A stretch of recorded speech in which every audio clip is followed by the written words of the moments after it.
చాలా మంది షుగర్ పేషెంట్లు రిపీటెడ్ గా అడిగే క్వశ్చన్ ఏంటి అంటే, షుగర్ కంట్రోల్ అవ్వడానికి చాలా మంది ఏం చెప్తారు అని అంటే, మీరు రెగ్యులర్ గా డైట్ ఫాలో అవ్వాలి, రెగ్యులర్ గా ఫిజికల్ యాక్టివిటీ చేయాలి, రెగ్యులర్ గా మెడిసిన్స్ ప్రాపర్ గా యూస్ చేసుకోవాలి, ఇలా చేసుకుంటే మీకు షుగర్ కంట్రోల్ అవుతుంది అని చెప్తున్నారు.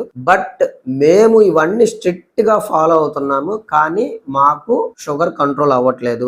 HbA1c లెవెల్స్ ఎప్పుడు కూడా 12-11 కంటే కిందికి దిగట్లేదు. మరి ఎంత స్ట్రిక్ట్ గా ఫాలో అవుతున్నా మాకు షుగర్ ఎందుకు తగ్గటం లేదు అని చెప్పేసి చాలా మంది అడుగుతున్నారు. ఒక్కసారి షుగర్ వచ్చిన తర్వాత షుగర్ తో బ్రతకటం అనేది అంత ఈజీ కాదు. ఎందుకంటే రోజు డైట్ ఫాలో అవ్వాలి, రెగ్యులర్ గా షుగర్ ని చెక్ చేసుకుంటా ఉండాలి, అండ్ షుగర్ వల్ల వచ్చే కాంప్లికేషన్స్ నుంచి ఎలా బయటపడాలో తెలుసుకోవాలి. ఒకవేళ ఆల్రెడీ కాంప్లికేషన్స్ వస్తే దాన్ని ఎలా హ్యాండిల్ చేయాలో తెలుసుకోవాలి. ఇవన్నీ తెలుసుకోవాలి అంటే ఫస్ట్ మీరు షుగర్ ఎందుకు మీకు కంట్రోల్ అవ్వట్లేదో రీజన్ తెలుసుకోవాలి. దానికి ఎవ్వరు చెప్పని ఒక రీజన్ ఏంటి అంటే, కరెక్ట్ గా వినండి, మీ బాడీ అనేది ఎప్పుడు కూడా 2 మోడ్స్ లో ఉంటుంది.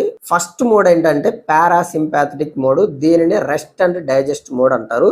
ఈ మోడ్ లో ఉన్నప్పుడు మీకు షుగర్ ఎప్పుడు కూడా నార్మల్ గా ఉంటుంది. రెండవది సింపాథటిక్ మోడ్, దీనినే ఫ్లైట్ అండ్ ఫైట్ మోడ్ అని అంటారు. ఈ ఫ్లైట్ అండ్ ఫైట్ మోడ్ ఎప్పుడు బాడీ యాక్టివేట్ అవుతుంది అని అంటే, మీరు ఏదైనా ప్రమాదంలో ఉన్నప్పుడు ఆ ప్రమాదం నుంచి మీరు బయటపడటానికి మీ బాడీ అనేది మీకే తెలియకుండా 1 or 2 seconds లో అలర్ట్ స్టేట్ లోకి వచ్చింది. అప్పుడు మీకు ఏమవుతుంది అంటే బ్రీతింగ్ పెరుగుతుంది, హార్ట్ రేట్ పెరుగుతుంది, బీపీ పెరుగుతుంది. సో ఇవన్నీ పెరుగుతాయి కాబట్టి మీకు ఎనర్జీ కావాలి. దానికి అక్కడి నుంచి తప్పించుకోవడానికి మీకు ఎనర్జీ కావాలి. కాబట్టి ఆ ఎనర్జీ అనేది లివర్ లో ఉన్న గ్లైకోజన్ గ్లూకోజ్ గా మారటం వల్ల వస్తుందన్నమాట. కాకపోతే ఇక్కడ జరిగే విషయం ఏంటి అంటే, అది ఓన్లీ సింపాథటిక్ స్టేట్ లో ఉన్నప్పుడు మాత్రమే జరగాలి. కానీ ఇక్కడ ఏం జరుగుతుందంటే, రెగ్యులర్ గా మీరు చేసే పనుల వల్ల కానీ, ఆ ఉద్యోగాల వల్ల కానీ, ఇంట్లో స్ట్రెస్ వల్ల కానీ, స్ట్రగుల్స్ వల్ల కానీ మీ బాడీ అనేది ఎప్పుడు కూడా పార్షియల్ గా అలర్ట్ స్టేట్ లో ఉంటుంది. సో దాని కారణంగా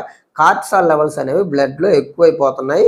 సో మీకు ఎప్పుడు కూడా బాడీ అలర్ట్ స్టేట్ లో ఉంటుంది. అలర్ట్ స్టేట్ లో ఉంటే లివర్ లో ఉన్న గ్లైకోజన్ అనేది గ్లూకోజ్ గా మారుతుంది.